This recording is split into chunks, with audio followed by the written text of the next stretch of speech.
ఏటే ఏట్ నువ్వు చెప్పేది? మన ఈ డీకేటీ పొలం మన సొంతానికి అయిపోయిందయ్యా. నువ్వు చెప్పింది నిజమేనా?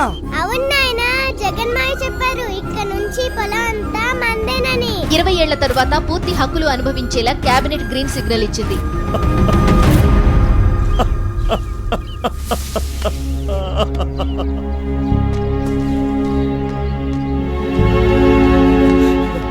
మన ఇంటి తల్లి ఇన్నాళ్ళు పరాయిదాల్లో ఉంది, ఇప్పుడు మన సొంతమైంది.